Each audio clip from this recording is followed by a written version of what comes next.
안녕하세요. 오늘 들려드릴 이야기는 알래스카의 작은 관광마을에서 벌어진 일입니다. 그럼 지금 바로 시작하겠습니다. 알래스카의 겨울은 아름다웠습니다. 하늘은 낮에도 맑고 차가웠고, 밤이 되면 초록빛 오로라가 마을 위로 조용히 흘러갔습니다. 눈 덮인 목조 건물들에는 노란 불빛이 켜져 있었고, 거리에는 두꺼운 파카를 입은 관광객들이 카메라를 들고 서 있었습니다. 사람들은 오로라를 보러 왔습니다. 빙하 트레킹을 하러 왔고, 개썰매를 타러 왔고, 눈 덮인 알래스카의 겨울을 사진으로 남기기 위해 먼 길을 왔습니다. 마을 광장에는 여러 장의 관광 전단이 붙어 있었습니다. 오로라 투어, 빙하 트레킹, 스노모빌 체험, 개썰매 코스. 그리고 그 전단들 사이에 유난히 눈에 띄는 문구 하나가 있었습니다. 오로라 아이스 다이닝, 곧 개장 예정. 알래스카 최초의 지하 빙하 레스토랑, 개장 전 무료 시식단 모집, 사진과 후기만 남기면 특별 코스 제공. 전단은 그럴듯했습니다. 푸른 조명이 비치는 얼음 테이블, 샴페인 잔, 눈 속에 숨겨진 고급 레스토랑. 관광객들이 그냥 지나치기 어려울 만큼 그 문구는 매력적이었습니다. 마을 사람들 중 몇몇은 그 전단을 보고도 고개를 돌렸습니다. 누군가는 전단 앞에 서 있는 관광객들을 보다가 무언가 말하려는 듯 입술을 달싹였습니다. 하지만 끝내 아무 말도 하지 않았습니다. 알래스카의 작은 마을은 원래 조용했습니다. 사람들은 서로의 얼굴을 알고 어느 가게가 언제 문을 닫는지도 알았습니다. 그런데 그해 겨울부터 이상한 일이 조금씩 생기고 있었습니다. 외지 관광객 몇 명이 예정된 날짜에 돌아오지 않았고, 숙소에는 짧고 깔끔한 문자만 남았습니다. 여행을 연장했다는 말, 통신이 어렵다는 말, 내일 돌아가겠다는 말. 처음에는 누구도 크게 의심하지 않았습니다. 알래스카에서는 날씨 때문에 일정이 밀리는 일이 흔했습니다. 눈보라가 길을 막기도 했고, 휴대폰 신호가 끊기는 지역도 많았습니다. 그래서 사람들은 대수롭지 않게 넘겼습니다. 하지만 사라진 사람들의 마지막 사진에는 공통점이 있었습니다. 눈 덮인 마을 광장, 푸른 조명이 들어간 전단, 그리고 그 전단을 들고 웃고 있는 빨간 재킷의 남자. 그 전단 앞에서 가장 오래 멈춘 사람은 에밀리 워커였습니다. 에밀리는 29살의 여행 인플루언서였습니다. 알래스카 오로라와 겨울 레스토랑을 묶어 새 채널 프로젝트를 만들기 위해 이 작은 관광 마을에 온 사람이었습니다. 그녀는 멀리서 봐도 눈에 띄었습니다. 광택이 나는 핑크색 패딩 파카, 몸에 딱 붙는 스키니 청바지, 세련된 겨울 부츠, 그리고 모자 없이 자연스럽게 풀어내린 긴 금발.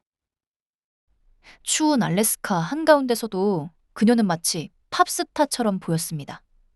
사람들이 한 번씩 돌아볼 만큼 화려했고, 카메라 앞에서는 익숙하게 웃었습니다. 에밀리는 카메라를 들고 마을 광장을 돌며 말했습니다. 여러분, 여기 진짜 영화 같지 않아요? 그 한마디만으로도 주변 관광객 몇 명이 웃으며 그녀를 바라봤습니다. 에밀리는 익숙하게 화면을 돌렸고, 카메라에는 오로라 포스터와 눈 덮인 지붕, 김이 오르는 커피잔, 웃고 있는 여행객들의 얼굴이 차례로 담겼습니다. 그때 빨간 겨울 재킷을 입은 남자가 다가왔습니다. 그의 이름은 코디 브룩스였습니다.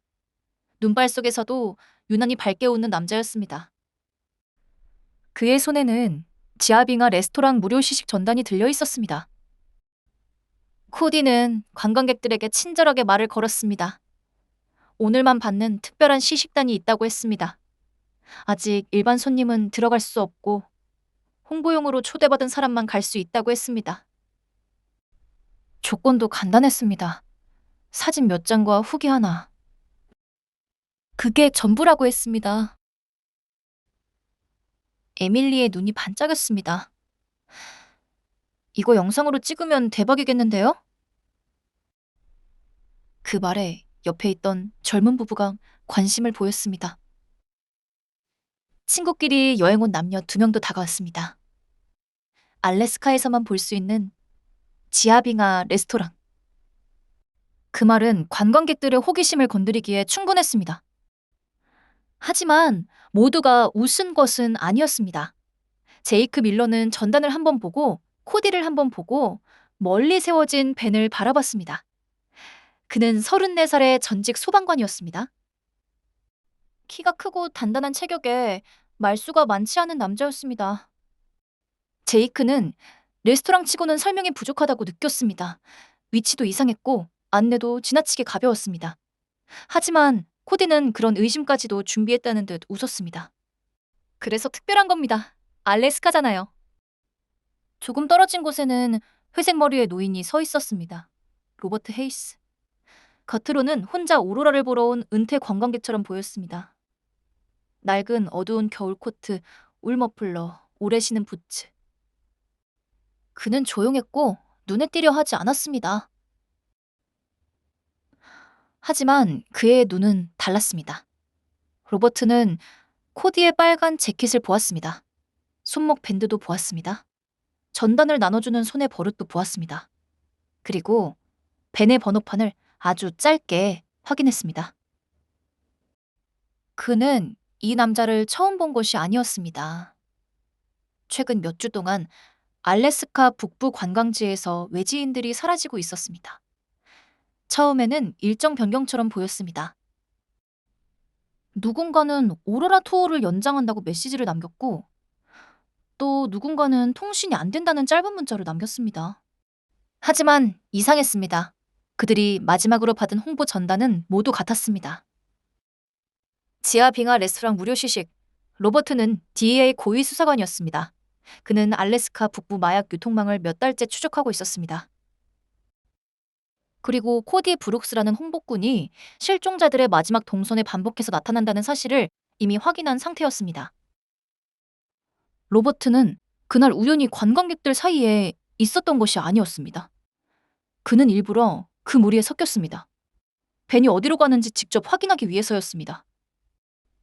그는 숙소를 나서기 전 프런트 직원에게 작은 쪽지를 남겼습니다. 내가 오늘 밤까지 돌아오지 않으면 이 번호로 연락하시오. 그 번호는 DEA 알래스카 지부 직통 연락망이었습니다. 그 메모를 남길 때 로버트의 얼굴은 평온했습니다. 하지만 손끝은 아주 조금 굳어 있었습니다. 그는 오래 일한 수사관이었습니다. 단순한 느낌만으로 움직이는 사람이 아니었습니다. 차량 번호, 마지막 카드 결제 기록, 사라진 관광객들의 동선, 전단이 붙은 위치, 홍보꾼이 나타나는 시간까지 모두 맞춰본 뒤에야 직접 움직였습니다. 그는 자신이 위험한 곳으로 들어갈 수도 있다는 걸 알고 있었습니다. 그래도 들어가야 했습니다. 밖에서 서류만 보고 있으면 사람을 어디에 숨겼는지 알 수 없었습니다. 사라진 사람들이 아직 살아있다면 시간이 없었습니다. 관광객들은 벤에 올랐습니다. 에밀리는 창밖을 찍었습니다. 핑크색 패딩 파카의 광택이 벤 창문에 비쳤고 긴 금발이 차가운 창가 빛에 걸렸습니다. 젊은 부부는 웃으며 말했습니다. 에밀리 덕분에 좋은 곳에 가게 됐다고. 에밀리는 가볍게 웃었습니다. 그때만 해도 그녀는 몰랐습니다. 나중에 그 말이 얼마나 무겁게 돌아올지. 벤은 마을 중심가를 벗어났습니다. 상점 불빛이 하나씩 멀어졌고 휴대폰 신호는 점점 약해졌습니다. 길은 좁아졌고 양옆으로는 깊은 눈이 쌓여 있었습니다. 제이크는 휴대폰 화면을 확인했습니다. 신호가 거의 잡히지 않았습니다. 그는 레스토랑 치고는 너무 외진 것 같다고 낮게 말했습니다. 코디는 운전석 옆에서 웃었습니다. 조금만 더 가면 됩니다. 진짜 빙하 근처라 그래요.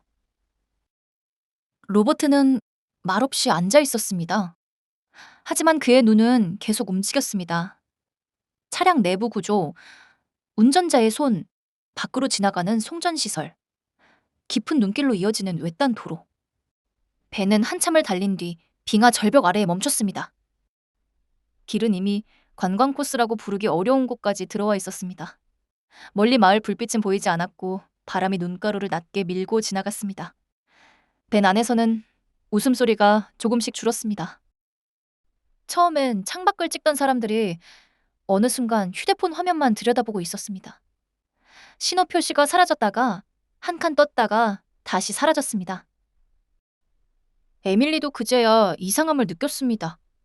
하지만 그녀는 아직 그 불안을 인정하고 싶지 않았습니다. 자신이 먼저 좋다고 말했고 옆 사람들도 그 말에 따라왔습니다. 여기서 갑자기 무섭다고 말하면 분위기를 깨는 것 같았습니다. 그래서 그녀는 웃는 얼굴을 유지했습니다.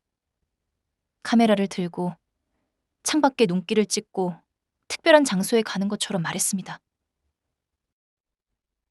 그런데 로버트는 웃지 않았습니다. 그는 벤이 멈추기 전부터 이미 출구 위치를 보고 있었습니다.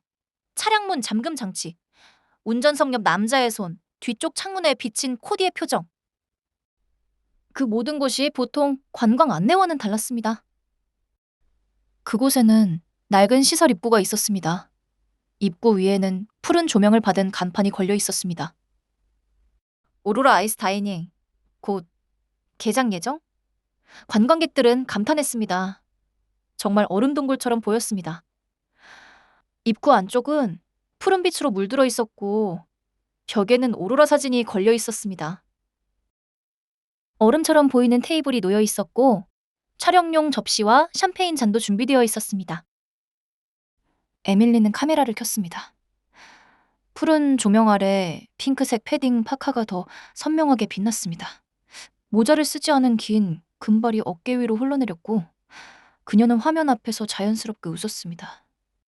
처음에는 모든 것이 완벽해 보였습니다. 하지만 몇 초 뒤 에밀리의 표정이 조금씩 굳기 시작했습니다. 음식 냄새가 없었습니다. 주방도 보이지 않았습니다. 직원들은 지나치게 조용했습니다. 출구마다 남자들이 서 있었습니다. 에밀리는 코디에게 물었습니다. 주방은 어디예요? 코디는 웃었습니다. 곧 보시게 될 겁니다. 그 웃음이 이상했습니다. 그때부터 에밀리의 카메라는 더 이상 풍경을 예쁘게 담지 못했습니다. 렌즈 안에는 푸른 얼음 조명이 있었지만 화면 밖에는 이상한 침묵이 있었습니다. 샴페인 잔은 놓여 있었지만 병은 없었습니다. 메뉴판처럼 보이는 종이는 있었지만 가격도 음식 이름도 제대로 적혀 있지 않았습니다. 주방으로 이어져야 할 곳에는 어두운 통로만 있었습니다. 젊은 부부의 웃음도 조금씩 사라졌습니다. 친구끼리 온 두 사람은 서로 눈치를 봤습니다. 누군가는 장갑 낀 손으로 주머니 속 휴대폰을 만지작거렸습니다. 제이크는 이미 한 걸음 앞으로 나와 있었습니다. 그는 싸우려는 사람이 아니라 무슨 일이 생기면 사람들을 뒤로 빼려는 사람처럼 움직였습니다. 잠시 뒤 코디가 관광객들을 향해 말했습니다. 내부 시설은 아직 비공개라서 휴대폰과 카메라를 잠깐 보관하겠다고 했습니다. 사진은 안내하는 구역에서만 찍으면 된다고 했습니다. 사람들이 망설였습니다. 한 관광객이 휴대폰을 왜 맡겨야 하느냐고 물으려는 순간이었습니다. 뒤쪽 철문이 닫혔습니다. 쿵! 그 소리는 생각보다 무거웠습니다. 웃고 있던 직원들의 얼굴이 바뀌었습니다. 얼음 테이블 뒤쪽에서 남자들이 나왔습니다. 작업복 차림에 장갑을 낀 남자들이었습니다. 관광객들의 휴대폰, 카메라, 지갑이 순식간에 빼앗겼습니다. 에밀리는 카메라를 놓치지 않으려 했지만 코디는 더 이상 친절한 홍보꾼이 아니었습니다. 그는 그녀의 카메라를 빼앗아 바닥에 던졌습니다. 렌즈가 깨지는 소리가 얼음벽에 부딪혀 작게 울렸습니다. 제이크가 앞으로 나섰습니다. 하지만 여러 명이 그를 붙잡았습니다. 제이크는 버텼지만 뒤에서 더 많은 조직원들이 달려들었습니다. 로버트는 저항하지 않았습니다. 그저 천천히 손을 들었습니다. 조직원들은 그를 약한 노인쯤으로 보고 거칠게 밀었습니다. 로버트는 넘어지지 않았습니다. 다만 주변을 외웠습니다. 닫힌 문, 감시원 위치, 아래로 이어지는 철제 계단, 기계음이 올라오는 방향. 관광객들은 계단 아래로 끌려갔습니다. 푸른 조명이 사라지고 더 깊은 지하의 누런 빛이 나타났습니다. 습한 공기와 뜨거운 기계 냄새가 섞여 있었습니다. 얼음벽 사이로 배관이 지나가고 오래된 발전기 소리가 낮게 울렸습니다. 그리고 그 아래에는 거대한 지하 공간이 있었습니다. 처음에는 누구도 그 장면을 이해하지 못했습니다. 관광객들이 기대했던 것은 얼음 테이블과 따뜻한 음식이었습니다. 하지만 그들 앞에 펼쳐진 것은 음식점이 아니라 숨을 막히게 하는 지하 시설이었습니다. 천장은 낮고 벽은 얼음과 금속이 뒤섞여 있었습니다. 어딘가에서는 물이 떨어졌고 바닥에는 미끄러운 얼음물이 얇게 고여 있었습니다. 뜨거운 조명은 사람의 얼굴을 창백하게 만들었습니다. 기계음은 끊기지 않았습니다. 낡은 발전기 소리는 가슴 밑바닥을 계속 누르는 것처럼 울렸습니다. 그 소리 사이로 누군가의 기침이 들렸습니다. 누군가의 짧은 신음도 들렸습니다. 에밀리는 그제야 알았습니다. 이건 잘못 들어온 정도가 아니었습니다. 누군가가 처음부터 사람들을 속여 이곳으로 데려온 것이었습니다. 그곳은 레스토랑이 아니었습니다. 얼음 아래 숨겨진 재배장이었습니다. 뜨거운 조명과 불안정한 전기 설비, 배관, 감시원, 지친 사람들. 몇몇 사람들은 이미 오래 갇혀 있었는지 얼굴이 창백했고 눈빛은 텅 비어 있었습니다. 한쪽에 서 있던 젊은 여자가 새로 끌려온 사람들을 보고 중얼거렸습니다. 또 데려왔네. 그녀의 이름은 마야 리드였습니다. 26살. 몇 주 전 이 마을에서 실종된 관광객이었습니다. 에밀리는 마야를 바라봤습니다. 하지만 마야는 제대로 대답할 힘도 없어 보였습니다. 그때 지하 안쪽에서 한 남자가 걸어 나왔습니다. 빅터 헤일. 고급 검은 파카와 가죽 장갑을 낀 남자였습니다. 얼굴은 깔끔했고 말투는 부드러웠습니다.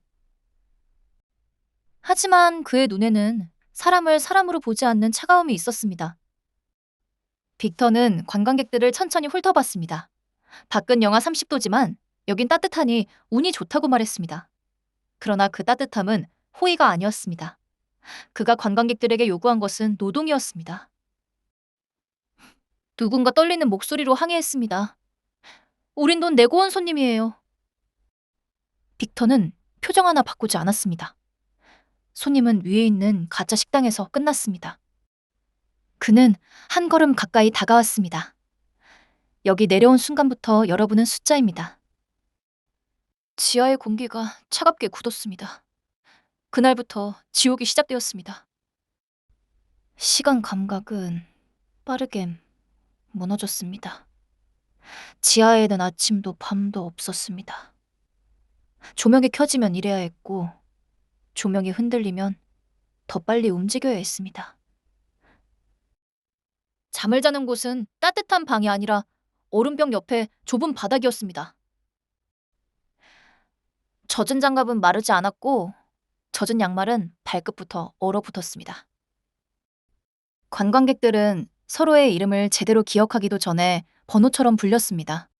누가 부부였는지, 누가 친구였는지, 누가 혼자 여행을 왔는지조차 점점 흐려졌습니다. 그들이 확실히 아는 것은 하나뿐이었습니다. 저 문은 잠겨 있고 밖에서는 아무도 자신들이 어디 있는지 모른다는 사실이었습니다. 낮에는 재배장 주변 자비를 시켰습니다.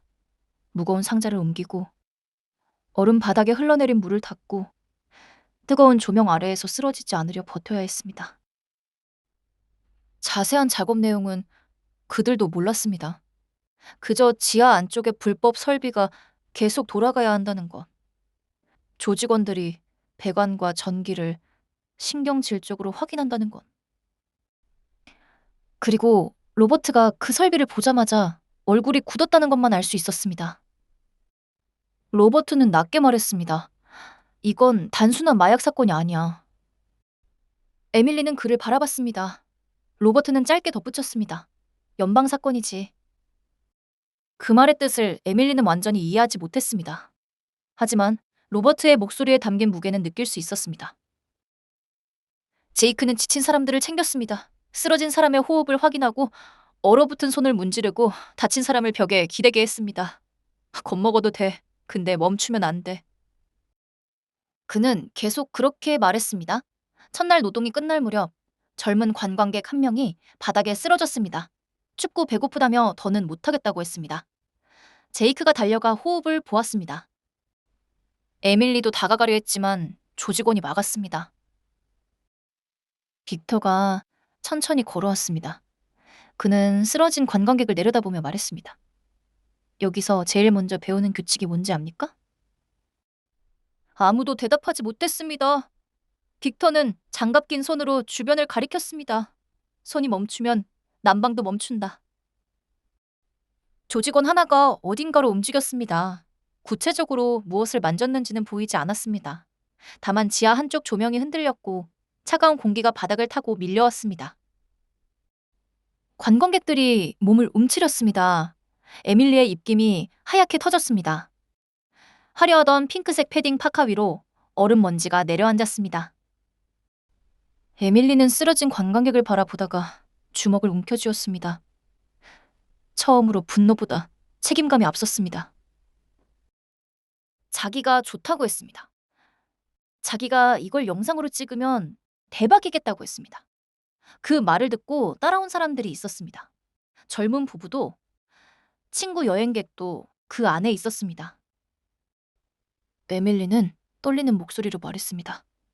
내가 가자고 했어. 그러니까 내가 끝까지 데리고 나갈 거야. 그날 밤 관광객들은 얼음벽 앞으로 끌려갔습니다.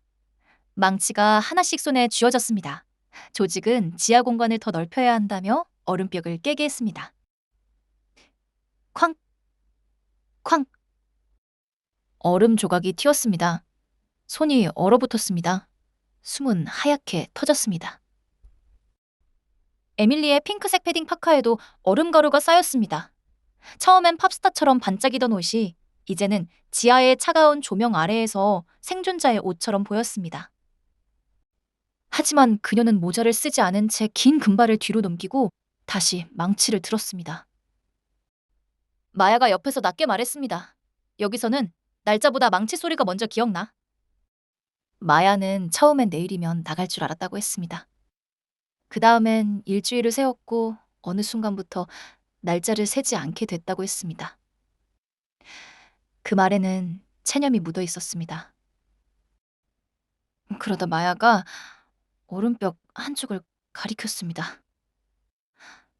그곳에서 아주 조금 찬 바람이 들어온다는 것이었습니다. 에밀리는 그 벽에 손을 댔습니다. 차가운 바람이 아주 희미하게 새어나오고 있었습니다. 로버트도 다가왔습니다. 그는 손가락으로 얼음 표면을 만져보고 지하의 바람 흐름을 살폈습니다. 저쪽은 바깥하고 이어졌을 가능성이 있다. 그때부터 관광객들은 몰래 움직이기 시작했습니다. 조직이 보는 앞에서는 시키는 대로 얼음을 깼습니다. 하지만 감시원이 돌아서는 순간 조금씩 다른 방향으로 망치를 움직였습니다. 마야는 감시원의 교대 시간을 알려주었습니다. 제이크는 다친 사람들을 감싸며 조직원의 시선을 끌었습니다. 에밀리는 포기하려는 사람들을 붙잡았습니다. 로버트는 조용히 길을 계산했습니다. 그들은 강에서 움직인 것이 아니었습니다. 무서워도 멈추지 않았을 뿐이었습니다. 그 작은 움직임은 처음엔 아무것도 아닌 것처럼 보였습니다. 망치질 한 번의 각도, 깨진 얼음 조각 하나를 치우는 방향, 감시원이 돌아서는 몇 초. 그 몇 초를 모아 사람들은 길을 만들기 시작했습니다. 에밀리는 더 이상 카메라 앞에서 웃던 사람이 아니었습니다. 누군가 무너질 것 같으면 먼저 다가갔고 누군가 울음을 참지 못하면 옆에 앉았습니다. 자기도 무서웠습니다. 하지만 그녀는 그 말을 쉽게 꺼내지 않았습니다. 자기가 흔들리면 자신을 보고 따라온 사람들이 더 무너질 것 같았기 때문입니다. 마야도 조금씩 달라졌습니다. 처음에는 새로 들어온 사람들을 보는 것조차 지쳐 있었습니다. 하지만 에밀리가 계속 버티자 마야도 다시 벽을 보기 시작했습니다. 어느 감시원이 발소리가 큰지, 어느 시간이 가장 허술한지, 어느 문 안쪽에서 바람이 새는지, 마야는 자신이 기억하는 모든 것을 꺼냈습니다. 제이크는 말이 많지 않았습니다. 대신 몸을 먼저 움직였습니다. 무거운 상자는 자신이 들었고 쓰러질 것 같은 사람은 벽 쪽으로 밀어붙였습니다. 조직원들이 다가오면 그는 일부러 앞에 섰습니다. 그가 맞는 동안 다른 사람들은 숨을 골랐습니다. 그러던 어느 날 코디가 에밀리에게 다가왔습니다. 그는 여전히 빨간 겨울 재킷을 입고 있었습니다. 처음 관광객을 꼬드길 때 입었던 바로 그 옷이었습니다. 코디는 에밀리를 조롱했습니다. 당신이 웃으면서 좋다고 하니까 사람들이 따라왔잖아. 에밀리의 얼굴이 굳었습니다. 코디는 더 얄밉게 웃었습니다. 유튜버라더니 이제는 지하 홍보 영상이라도 찍게 됐냐고 비웃었습니다. 에밀리는 이를 악물었습니다. 사람을 속인 걸 선택이라고 부르지 마. 코디의 얼굴에서 웃음이 사라졌습니다. 그는 에밀리를 밀치고 지나갔습니다. 하지만 에밀리는 넘어지지 않았습니다. 오히려 더 똑바로 섰습니다. 그날 밤 로버트가 조용히 에밀리에게 다가왔습니다. 그는 부서진 카메라 가방을 보며 물었습니다. 내 카메라 배터리 아직 남아있나? 에밀리는 망가진 장비 안에서 작은 부품 몇 개를 꺼냈습니다. 구체적으로 그것을 어떻게 쓰려는지 에밀리는 알지 못했습니다. 다만 그것이 바깥의 위치를 알릴 마지막 단서가 될 수 있다는 것만 알았습니다. 로버트는 낮게 말했습니다. 우린 여기서 싸워서 이기는 게 아니다. 바깥이 우리를 찾게 만들어야 한다. 에밀리는 그를 바라봤습니다. 이 노인이 대체 누구인지 묻고 싶었습니다. 하지만 로버트는 정체를 밝히지 않았습니다. 그는 그저 말했습니다. 너희보다 먼저 이놈들을 의심한 사람. 마침내 기회가 왔습니다. 밤이었습니다. 조직원들의 교대가 늦어졌습니다. 제이크는 일부러 한 조직원과 시비를 붙어 시선을 끌었습니다. 마야는 감시원이 돌아오는 시간을 알려주었습니다. 에밀리는 얼음벽 틈으로 손을 뻗었습니다. 부서진 장비 조각이 그녀의 손 안에 있었습니다. 로버트가 짧게 말했습니다. 지금 에밀리는 있는 힘껏 손을 밀어 넣었습니다. 그 순간 얼음벽이 크게 갈라졌습니다. 쩍!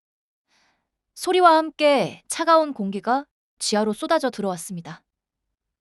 얼음 먼지가 휘날렸고 관광객들이 본능적으로 고개를 숙였습니다. 하지만 코디가 그 장면을 봤습니다. 뭐 하는 거야? 조직원들이 달려왔습니다. 제이크가 막아보려 했지만 여러 명에게 붙잡혔습니다. 마야는 바닥에 주저앉았습니다. 에밀리는 팔을 잡힌 채 끌려 나왔습니다. 빅터가 천천히 다가왔습니다. 바깥으로 뭘 보냈지? 에밀리는 대답하지 않았습니다. 빅터는 그녀의 눈을 가만히 보더니 차갑게 말했습니다. 저 여자 따로 가둬. 조직원들이 에밀리를 끌고 갔습니다. 에밀리는 뒤돌아 로버트를 봤습니다. 로버트는 아주 작게 고개를 끄덕였습니다. 신호는 나갔습니다. 그 한마디가 지하 사람들의 눈빛을 바꿨습니다. 아직 문은 열리지 않았습니다. 아직 조직원들은 주변에 있었습니다. 아직 빅터의 목소리는 지하를 누르고 있었습니다. 하지만 처음으로 저 바깥 어딘가에 자신들의 흔적이 닿았다는 생각이 들었습니다. 에밀리는 따로 끌려가면서도 그 생각만 붙잡았습니다. 아프고 무서웠지만 신호가 나갔다는 사실 하나가 그녀를 붙들었습니다. 마야는 바닥에 주저앉은 채 울음을 삼켰습니다. 제이크는 붙잡힌 팔에 힘을 줬습니다. 로버트는 여전히 조용했지만 그의 눈은 처음보다 더 차가워져 있었습니다. 그 시각, 지상에서는 작은 변화가 시작되고 있었습니다. 마을 숙소 직원은 이상함을 느끼고 있었습니다. 관광객들이 돌아오지 않았습니다. 그런데 이상하게도 단체 메시지는 와 있었습니다. 오로라 투어 일정이 연장됐습니다. 통신이 안 됩니다. 내일 돌아가겠습니다. 분장은 너무 비슷했고 너무 깔끔했습니다. 마치 누군가 대신 보낸 것 같았습니다. 그때 직원은 프런트 서랍 속의 쪽지를 떠올렸습니다. 내가 오늘 밤까지 돌아오지 않으면 이 번호로 연락하시오. 그 번호는 DEI 알래스카 지부 직통 연락망이었습니다. 직원은 떨리는 손으로 전화를 걸었습니다.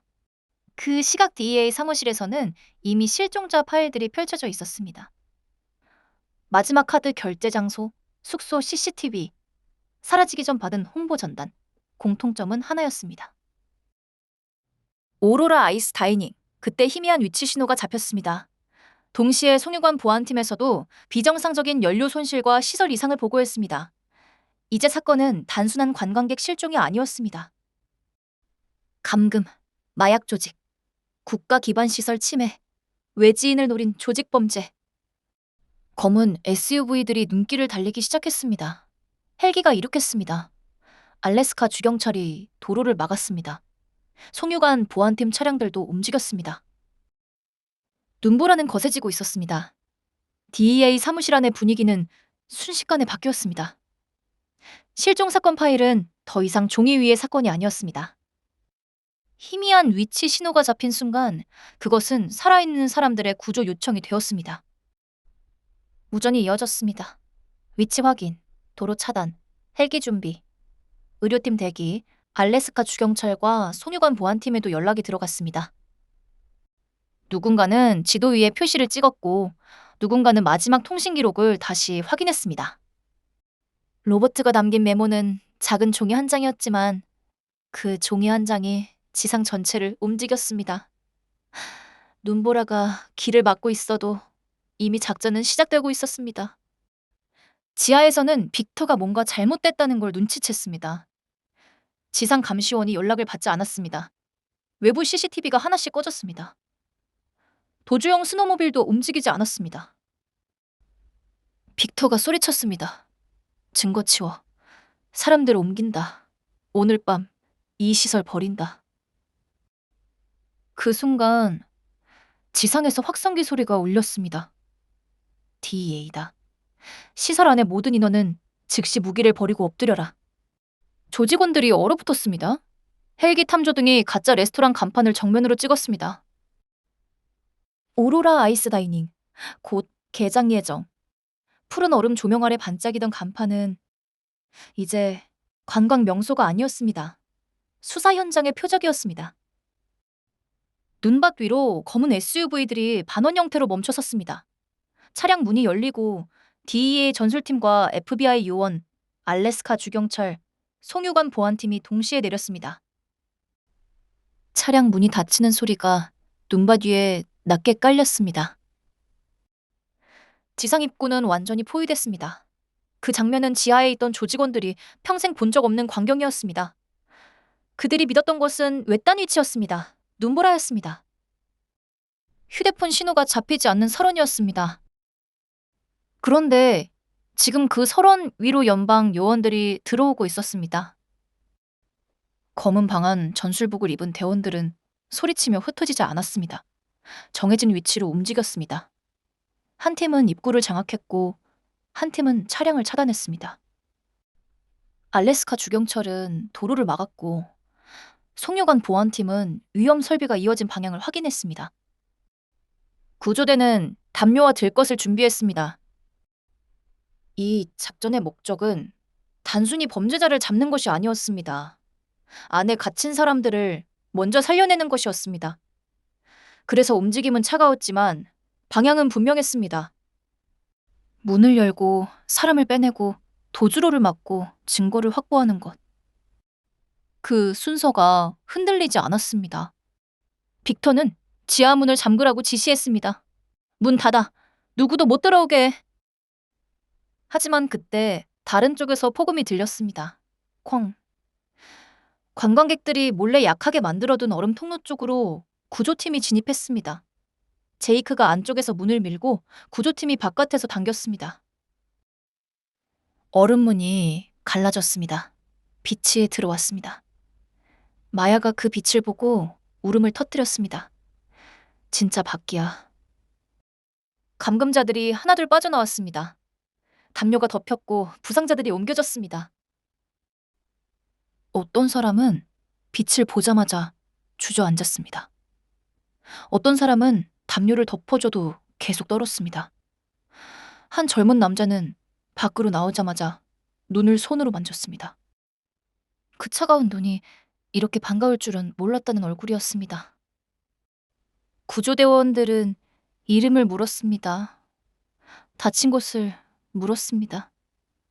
언제부터 갇혀 있었는지 물었습니다. 하지만 많은 사람들은 바로 대답하지 못했습니다. 너무 오래 겁을 먹고 있었기 때문이었습니다.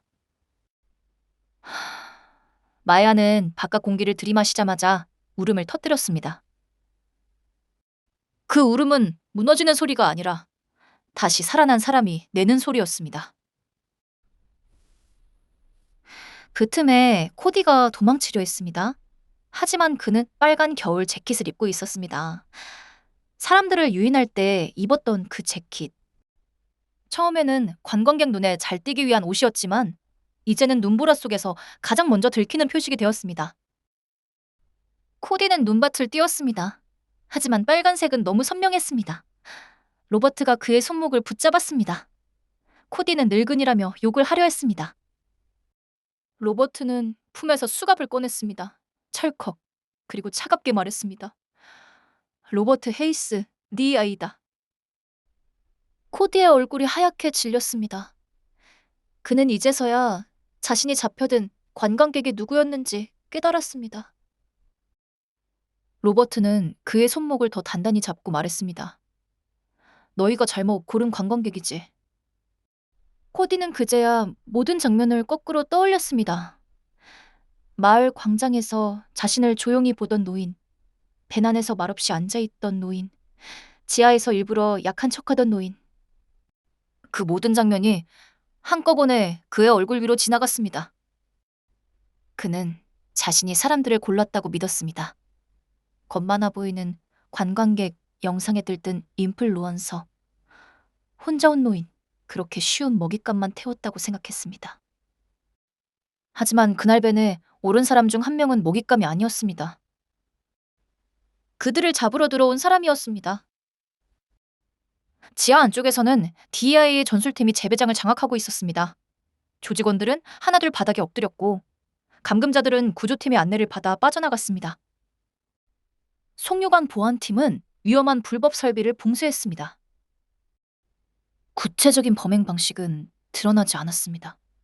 하지만 그들이 국가 기반 시설을 건드렸다는 사실만으로도 이 사건은 이미 돌이킬 수 없는 연방 사건이었습니다. 그 순간 빅터는 처음으로 뒤를 돌아봤습니다.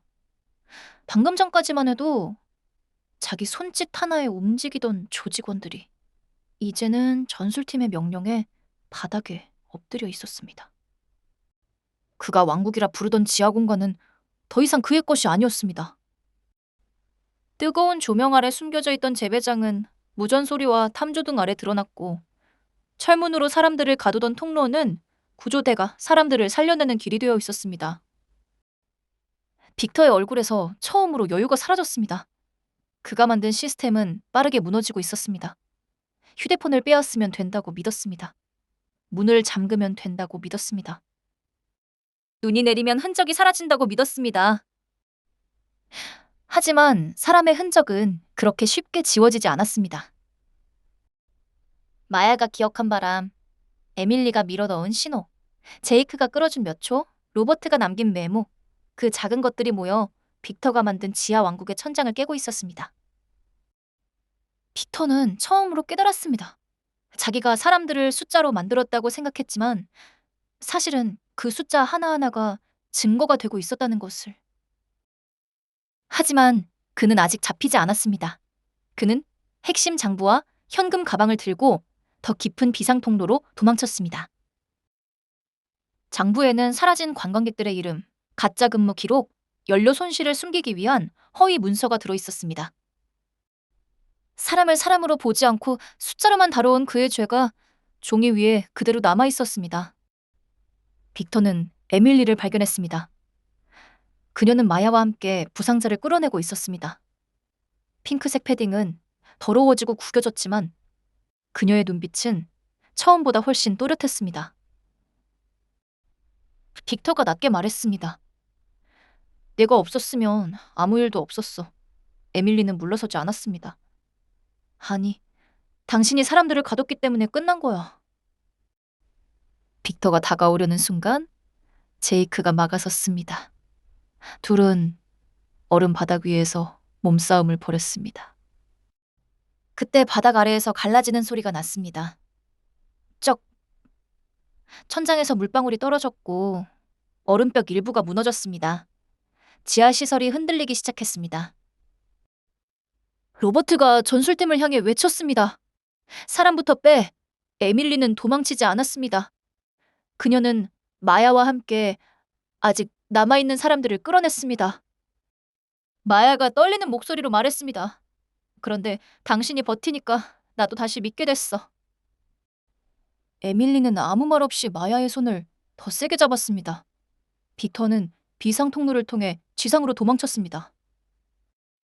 밖은 눈보라였습니다. 하얀 시야, 거센 바람, 얼어붙은 절벽, 멀리 송유관 불빛이 희미하게 보였습니다. 빅터는 스노모빌을 향해 뛰었습니다. 그는 끝까지 자신이 빠져나갈 수 있다고 믿었습니다. 하늘에서 헬기 탐조등이 내려꽂혔습니다. 빛이 빅터를 정면으로 붙잡았습니다. 확성기 소리가 눈보라를 뚫고 울렸습니다. 빅터 헤일. 도주는 불가능하다. 무릎 꿇고 손을 들어라. 빅터는 멈추지 않았습니다. 그는 스노모빌에 올라타려 했습니다. 하지만 앞쪽 눈밭이 무너졌습니다. 지하에서 이어진 얼음층이 붕괴하며 도주로가 끊겼습니다. 스노모빌은 기울었고 빅터는 눈밭에 나뒹굴었습니다. 앞은 갈라진 빙하, 뒤는 DEA와 주경찰, 위는 헬기 탐조등, 옆은 송유관 보안팀 차량. 완전한 포위였습니다. 빅터는 눈밭 위에서 소리쳤습니다. 이 땅은 내 거야. 하지만 그 목소리에는 더 이상 여유가 없었습니다. 그건 명령이 아니라 발악이었습니다. 로버트가 천천히 다가왔습니다. 아니, 여긴 범죄의 현장이다. 수갑이 채워졌습니다. 차가운 금속 소리가 눈보라 속에서 짧게 울렸습니다. 그 소리는 지하에서 들리던 철문 소리와 달랐습니다. 철문은 사람들을 가두는 소리였습니다. 하지만 이 수갑 소리는 사람을 가두던 자가 멈추는 소리였습니다. 빅터는 끝까지 고개를 들려고 했습니다. 하지만 헬기 탐조등은 그의 얼굴을 숨기지 못하게 했습니다. 눈 위에 굴러떨어진 장부와 현금 가방도 그대로 드러났습니다. 그가 숨기려던 이름들, 지우려던 기록들, 숫자로 바꿔버린 사람들의 흔적이 다시 세상 위로 올라왔습니다. 그때 구조된 사람들이 하나둘 지상으로 올라왔습니다. 담요를 두른 관광객들, 부상자들, 마야, 제이크, 그리고 에밀리. 지하에서 고개 숙이고 일하던 사람들이 이제는 빅터를 똑바로 바라보고 있었습니다. 빅터는 처음으로 눈을 피했습니다. 그가 사람을 가두던 얼음 아래 왕국은 끝났습니다. 아침이 밝았습니다. 눈보라는 멈췄고 알래스카 하늘에는 희미한 오로라가 아직 남아 있었습니다. 지하 빙하 레스토랑 간판에는 압수수색 봉인이 붙었습니다. 오로라 아이스 다이닝, 곧 개장 예정. 그 간판은 끝내 문을 열지 못했습니다. 손님을 맞는 레스토랑이 아니라 연방 수사관들이 들이닥친 범죄 현장으로 남았습니다. 재배장은 수사관들이 장악했습니다. 송유관 주변은 복구팀과 보안팀이 통제했습니다. 감금자들은 구급차와 헬기로 이송됐습니다. 마야는 구급 담요를 두르고 울고 있었습니다. 제이크는 마지막까지 부상자들을 챙겼습니다. 에밀리는 부서진 카메라를 들고 눈밭에 서 있었습니다. 화려했던 핑크색 패딩 파카는 더럽고 구겨져 있었습니다. 하지만 그녀는 더 이상 단순한 여행, 인플루언서처럼 보이지 않았습니다. 그녀는 살아남은 사람이었고 사람들을 포기하지 않은 사람이었습니다. 로버트가 다가왔습니다. 에밀리는 처음부터 알고 따라온 것이냐고 물었습니다. 로버트는 잠시 웃었습니다. 몇 주 전부터 저 홍보꾼을 보고 있었다고 말했습니다. 그런데 이 정도로 멍청할 줄은 몰랐다고 덧붙였습니다. 에밀리는 부서진 카메라를 내려다봤습니다. 영상 만들 거예요. 이번엔 홍보가 아니라 진실로요. 로버트는 고개를 끄덕였습니다. 당신들이 버텼기 때문에 사람들이 살았습니다. 에밀리는 멀리 눈밭을 바라봤습니다. 찢겨 날아가는 전단이 바람에 굴러갔습니다. 지하 빙하 레스토랑 무료 시식이라는 문구가 눈 위에서 구겨지고 있었습니다. 그녀는 더 이상 웃지 않았습니다. 하지만 눈빛은 흔들리지 않았습니다. 그들은 알래스카의 눈이 모든 흔적을 덮어줄 거라고 믿었습니다. 관광객을 속이고 지하에 가두고 얼음 아래에서 범죄를 키우면 아무도 모를 거라고 생각했습니다. 하지만 눈은 모든 것을 지우지 않았습니다. 누군가의 발자국을 남겼고, 누군가의 구조 신호를 품었고, 누군가가 끝까지 버틴 흔적을 지상으로 밀어 올렸습니다. 공짜 시식이라는 말에 웃으며 따라갔던 사람들은 죽음 같은 지하에서 서로를 붙잡고 살아나왔습니다. 그리고 사람들은 그날 이후 이렇게 말했습니다. 알래스카에서 공짜 시식을 미끼로 사람을 데려간 놈들은 빙하 아래 자기 무덤을 파고 있었다고요. 오늘 이야기는 여기까지입니다. 끝까지 시청해주셔서 정말 감사드리고요. 재밌게 보셨다면 구독과 좋아요 부탁드립니다. 댓글로 여러분의 생각도 남겨주세요. 다음 편에 다시 찾아뵙겠습니다.